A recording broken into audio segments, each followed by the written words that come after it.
दोस्तों आज जब सिया अपना कैफ़े खोलती है तो वो हैरान हो जाती है। उसकी आंखें फटी की फटी रह जाती हैं। उसे विश्वास नहीं होता कि मेरे साथ यहाँ पर ये हो सकता है।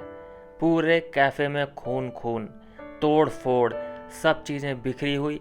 ऐसा लग रहा था जैसे 3-4 गुंडे आए हों और उन्हें बदले की भावना से कैफ़े पे अटैक किया हो। कुछ ही देर में आंखें बंद होने लगती हैं, क्योंकि वो तो है ही दिल की मरीज। दिल धड़कना शुरू हो जाता है, ब्लड प्रेशर लो हो जाता है सिया का। गनीमत ये रही कि अचानक हीरो की तरह प्रकट होता है राहुल और उसे अपनी बाहों में पकड़ लेता है और बोलता है कि आंखें बंद कर लो, अच्छा फील करो, कुछ मत सोचो, कुछ नहीं हुआ है, बस अपनी सांसें अच्छे से लो, ब्रेथ इन ब्रेथ आउट। ये सब कहते कहते वो उसे गोदी में उठाता है और अपने बिस्तर पे ले आता है। और फिर वो इन्वेस्टिगेट करता है चीज़ों को कि क्या हुआ है, कैफ़े इतना तोड़ फोड़ किसने मचाई होगी। थोड़ी देर में समझ में आ जाता है कि जो कुत्ता था, जो राहुल का कुत्ता था, वो गायब है। मतलब समझ में आ चुका है लोगों को कि राहुल के कुत्ते का किसी ने मर्डर कर दिया है। अब यहाँ पर इनको इतनी चीज़ तो समझ में आ चुकी है कि सिर्फ कुत्ते कुत्ते को मारने तक ये बात नहीं थी। कोई कोई है जो कि वार्निंग देना चाहता है, कोई डराना चाहता है। ये सारी चीज़ें राहुल को तो समझ में आ गई हैं कि हाँ यार, कोई तो है जो डरा रहा है सिया को, लेकिन वो पूरी जानकारी अच्छे से उसके दिमाग में सब चीज़ें नहीं डालना चाहता, क्योंकि वो नहीं चाहता कि सिया किसी भी तरीके से कोई दबाव महसूस करे या वो डर जाए। लेकिन राहुल को ये समझ में आ चुकी हैं सारी चीज़ें कि दोहन कंस्ट्रक्शन जो है वो ही इसके पीछे है। ये सारी इन्वेस्टिगेशन कराता है, पुलिस वाले हेल्प करते हैं, थोड़ी सी वो लापरवाही भी करते हैं, लेकिन फिर भी अब दबाव डालता है ये। और फिर ये पहुंच जाता है अपने पापा के पास कि पापा, तुम अपनी पोजीशन का गलत फ़ायदा उठा रहे हो और उन लोगों को तुम सपोर्ट करते हो जो हमें हमें परेशान कर रहे हैं, उस लड़की को परेशान कर रहे हैं। शायद इन्हीं वजह से, क्योंकि राहुल के पापा की और राहुल की सोच मिलती नहीं है, इसीलिए राहुल उनसे अलग भी रहता है, मम्मी से भी अलग रहता है, पापा से भी अलग रहता है, शायद इसी वजह से। और जो भी राहुल ने कमाया है, जो 2 घर हैं, 3 घर हैं, ये राहुल ने अपनी मेहनत और अपने बलबूते कमाया है। खैर, उसे पता चल जाता है कि इन सारी चीज़ों के पीछे दोहन कंस्ट्रक्शन ही है। लेकिन हो कुछ नहीं पाता, क्योंकि दोहन कंस्ट्रक्शन बहुत बड़ी पहुंची हुई चीज़ है। पूरे शहर में, पूरे मार्केट में उसका कब्जा है। तो इन सारी छोटी मोटी चीज़ों से उसका कुछ नहीं होने वाला। खैर, उसका इंतज़ार करेंगे कि कुछ वो बड़ा कांड करे और बड़े स्पेक्ट्रम में फंसे, तो जाके उसके गले तक किसी का हाथ पहुंच सकता है। खैर, अगला दिन होता है और सिया सब कुछ भूल के आगे वो बढ़ जाती है और सफाई अफाई करती है, सब चीज़ों को ठीक ठाक से रखती है, और सारे जो भी आस पड़ोस के लोग हैं वो हेल्प करने आते हैं।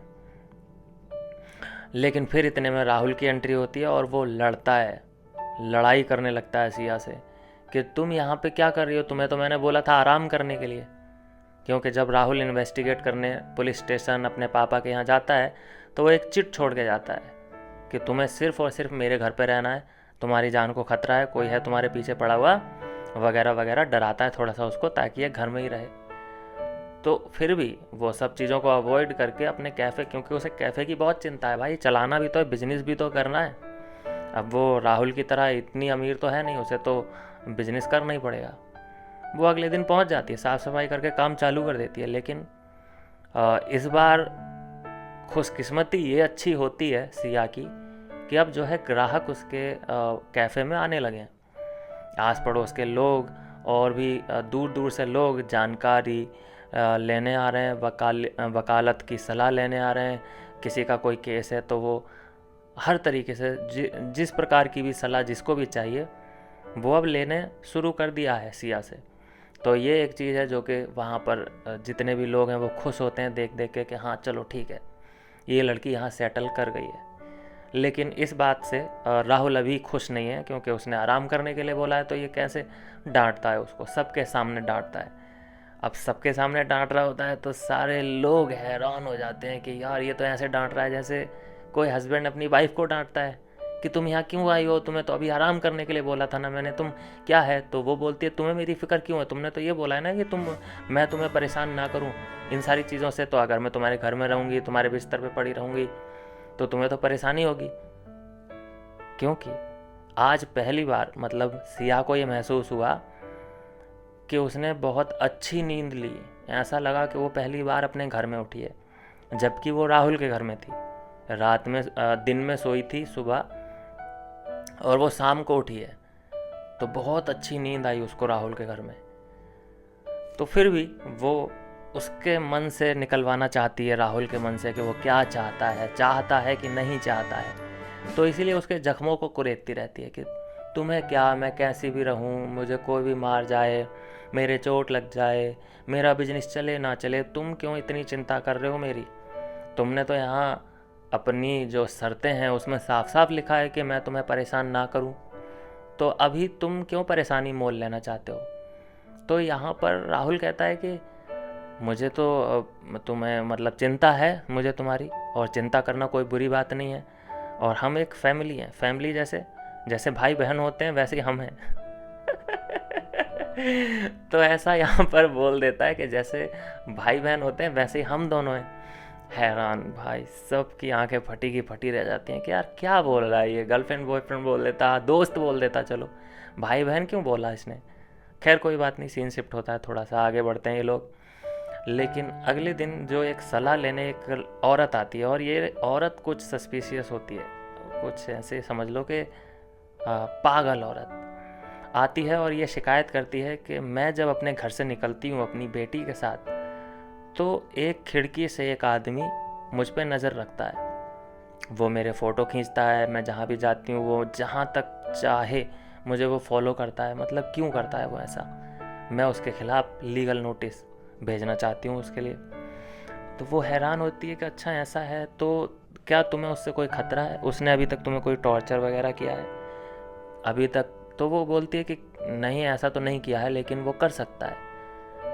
तो बोलती है ठीक है, मैं देखती हूँ क्या हो सकता है, और मैं आऊँगी, उस जगह का जायज़ा लूँगी, और मैं तुम्हारे साथ घूमूँगी, देखती हूँ मैं। उसी वक्त क्या होता है कि वो जो फ़ोटो वोटो खींचता है वो फॉलो तो करता ही है इसको, तो उसको पता चल जाता है कि ये औरत मेरी शिकायत लगाने आई है यहाँ पे।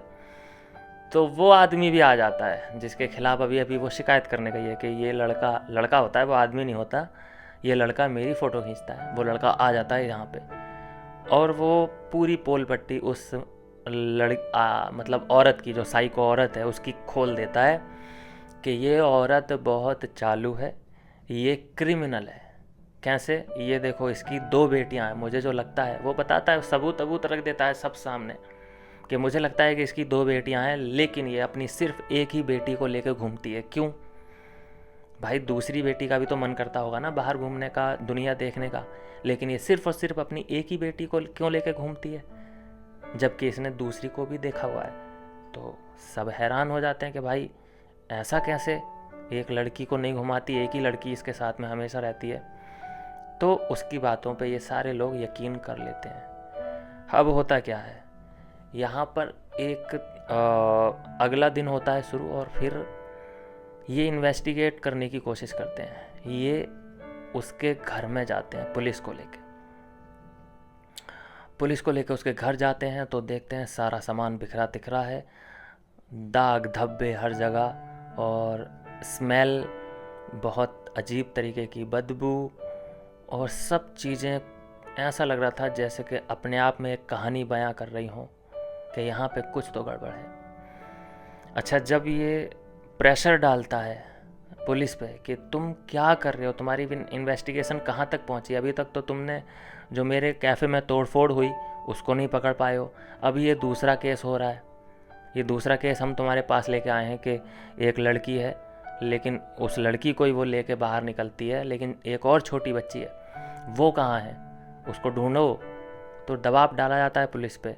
पुलिस कहती है हम उसके घर गए थे, लेकिन हमें तो वहाँ पे कुछ ऐसा सस्पिशियस मिला नहीं, और ना ही वो लड़की मिली, तो इसलिए हम वापस आ गए। ये बोलते हैं दोबारा चलो, मतलब राहुल और सिया बोलते हैं दोबारा चलो। अब ये साथ में जाते हैं एक टीम बन के, और फिर देखते हैं घर के हालात।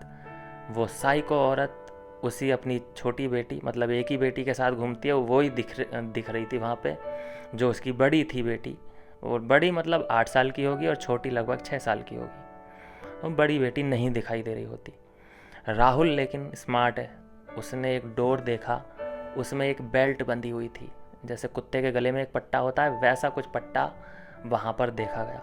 वो समझ गया कि यहीं पे कुछ गड़बड़ है। ये औरत उस बड़ी लड़की को उसमें बांध के रखती थी कबाड़ में, और वो कबाड़ को बंद करके जाती थी। जब ये बाहर निकलती थी तो उसको बंद करके जाती थी कि ये चीखे चिल्लाए ना और बाहर ना निकल जाए। वो तभी खोलती थी उसको कि जब ये घर में होती थी। वो लेकिन इस बार अपनी जान छुड़ा के किसी भी तरीके से पट्टा वट्टा फाड़ फूड़ के निकल गई, बाहर निकल गई अपनी आज़ादी के लिए। अब ये देखिए यहाँ पे कि करिश्मा देखिए कि अपनी आज़ादी, और उसके बाद जो बच्ची उसके साथ है ऑलरेडी, वो भी इस औरत, इस साइको औरत से आज़ादी ही चाहती है, लेकिन वो कुछ बोल नहीं पाती, इतनी अभी समझदार नहीं है। वो सिर्फ रोती है, सिर्फ रोती है।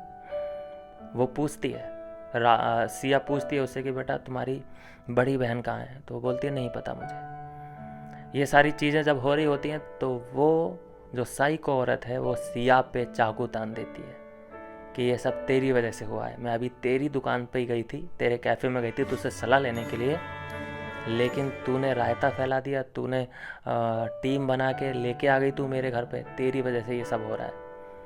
इसी बीच राहुल आ जाता है बीच में और वो चाकू छीनने की कोशिश करता है। हाथापाई यहाँ पर हो जाती है और थोड़ा सा चाकू का कट राहुल के लग जाता है। राहुल को सिया लेके आ जाती है हॉस्पिटल, पट्टी वट्टी करवाती है, और वो अंदर ही अंदर मन ही मन में सिया जो है थैंकफुल है राहुल की, कि राहुल अगर उसकी लाइफ में नहीं होता तो उसका क्या होता। कैफ़े चलाना भी मुश्किल हो जाता। कितनी सारी चीज़ों में राहुल उसका साथ दे रहा है। वो कहीं पे भी बेहोश होने लगती है, उसकी आंखें कहीं पे भी बंद होने लगती हैं, उसका दिल ऐसे ज़ोरों ज़ोरों से धड़कने लगता है कहीं पे भी। तो वो उसकी दवाइयों का ख्याल रखता है, उसे अपने घर लेके जाता है, कई चीज़ों में ख्याल रखता है। तो यहाँ पर राहुल और सिया की मम्मी मुलाकात करते हैं और वो कहते हैं कि ये तो लड़की पागल है, तुम तो समझदार हो बेटा। ये हर लड़की की माँ का डायलॉग होता है उस लड़के के लिए जिससे वो बात कर रही होती है, उसकी बेटी, कि मेरी लड़की तो पागल है बेटा, तुम तो समझदार हो ना, तुम्हें तो सोच समझ के ही स्टेप लेना चाहिए था। ये रियल लाइफ में भी है, यहाँ तो है ही है। खैर कोई बात नहीं। तो यहाँ राहुल बहुत भाई क्लेवरली सब चीज़ें हैंडल कर रहा है। वो तारीफ़ कर देता है सिया की मम्मी की कि मम्मी ये सिया तो आपके सामने कुछ भी नहीं है, आप तो आज भी माल लगती हो, कमाल लगती हो। उसकी मम्मी वहीं पे इम्प्रेस हो जाती है कि वाह, तुम बचपन में भी ऐसे ही थे, जवानी में भी ऐसे ही हो, तुम्हें औरतों को परखने की बहुत अच्छी कला आती है। तो राहुल अपने आप में ही है भाई।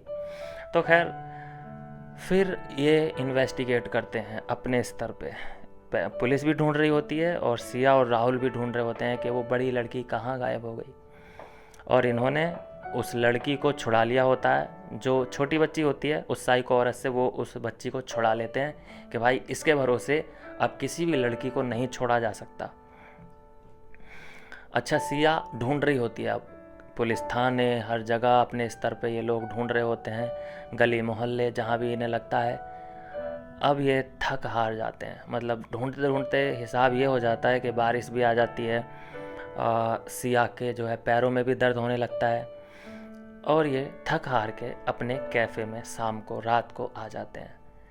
लेकिन इनकी किस्मत उस वक्त चमक जाती है कि जब जो लड़की है जिसको ये ढूंढ रहे हैं, इन्हीं के कैफ़े में वो कुछ चुरा के खा रही होती है, कुछ चीज़ वो चुरा के खा रही होती है। ये देखते ही उसे समझ जाते हैं, पहचान जाते हैं कि यही वो लड़की है, और उसे बहुत प्यार से हैंडल करते हैं कि बेटा कोई बात नहीं, हमसे डरो मत, जो भी तुम्हें खाना है तुम लो, पहले खाओ, मैं तुम्हें बहुत अच्छे से जानती हूँ। वो लड़की कह रही होती है सिया कि मैं भी आपको बहुत अच्छे से जानती हूँ, क्योंकि वो इसी कैफ़े में रात में रुका करती थी। जब से वो गायब है तब से वो जाती तो है बाहर, अपने चाचा के यहाँ जाना चाहती है वो एक्चुअल में, क्योंकि वो पैसे चुराती थी वहाँ पर भी अपनी मम्मी के पास, और यहाँ भी कैफ़े में से भी उसने कुछ पैसे चुराने की कोशिश करी थी, पर्स में, जो सिया का पर्स था, लेकिन उसमें पैसे कुछ ज़्यादा होते नहीं, समझ में आप सब चीज़ें आ जाती हैं कि ये अपने चाचा के यहाँ जाना चाहती है, इसीलिए इसको पैसों की ज़रूरत है। ये सारी इन्फॉर्मेशन उसने अपनी बहन को दी थी कि हमें अपनी मम्मी से जान छुड़ा के अपने चाचा के यहाँ जाना पड़ेगा, तभी हम अपनी मम्मी से जान छुड़ा सकते हैं। तो इसीलिए वो पैसों का इंतज़ाम कर रही थी, इसीलिए वो अपनी मम्मी की भी मार खाती थी, मम्मी उसे इसलिए मारती भी थी, लेकिन बांध के क्यों रखती थी ये समझ में नहीं आया। तो साइको औरत है, वो तो कुछ भी कर सकती है। तो ये उसे बहलाती है, फुसलाती है और बहुत प्यार से हैंडल करती है और उससे देख के बहुत रोती है, बहुत ज़्यादा रोती है कि यार क्या बीती है इस लड़की पे। क्योंकि देखो साउथ कोरिया में क्राइम रेट बहुत कम है और अगर कुछ क्राइम होता भी है तो लोग बहुत ज़्यादा इमोशनल हो जाते हैं। खैर अब ये उसे पूरी हिम्मत देते हैं कि अब तुम्हें डरने की कोई ज़रूरत नहीं है। सिया अलग रो रही होती है, वो लड़की अलग रो रही होती है, राहुल भी इमोशनल हो जाता है और ये तय करते हैं कि हम तुम्हारे चाचा को ढूंढेंगे। वो बोलती है कि अच्छा तुम मेरे चाचा को जानते हो? ये बोलते हैं हाँ बिल्कुल हम तुम्हारे चाचा को जानते हैं। फिर अगले सीन में हम देखते हैं कि वो चाचा और इसकी चाची आते हैं और इसको गले से लगा लेते हैं। लड़की को गले से लगा के बेइंतहा रोते हैं, बहुत ज़्यादा रोते हैं। और उनको देख देख के सिया रो रही होती है, सिया को देख देख के राहुल रो रहा होता है। बहुत ज़्यादा ये वाला एपिसोड रोने रोने में निकल जाता है। लेकिन दोस्तों ट्विस्ट तो उस वक्त आता है कि जब ये सब सीन सेट हो जाता है, सब ठीक हो जाता है और दुकान भी, कैफ़े भी बहुत अच्छा चल रहा है, सलाह मशवरा भी बहुत अच्छा चल रहा है। तो इन सारी चीज़ों के लिए वो फिर से थैंकफुल होती है राहुल के लिए और वो राहुल से बोलती है कि मैं तुम्हें हक करना चाहती हूँ। राहुल ठीक है हक कर ले भाई, कोई बात नहीं, मतलब भाग के आती है और ये उसे हक कर लेती है। फिर ये बोलती है कि मैं तुम्हें किस करना चाहती हूँ, मुझे तुम्हारी बहन नहीं बनना।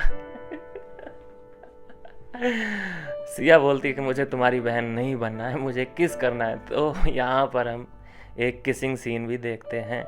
मैं तुम्हें वो किसिंग सीन नहीं दिखा रहा हूँ, लेकिन यहाँ पर किस होता है। तो इस तरह से दोस्तों इस चौथे एपिसोड का अंत हो जाता है। कैसा लगा ये एपिसोड ज़रूर अपनी राय दें और हम मिलेंगे अगले एपिसोड के एक्सप्लेनेशन में।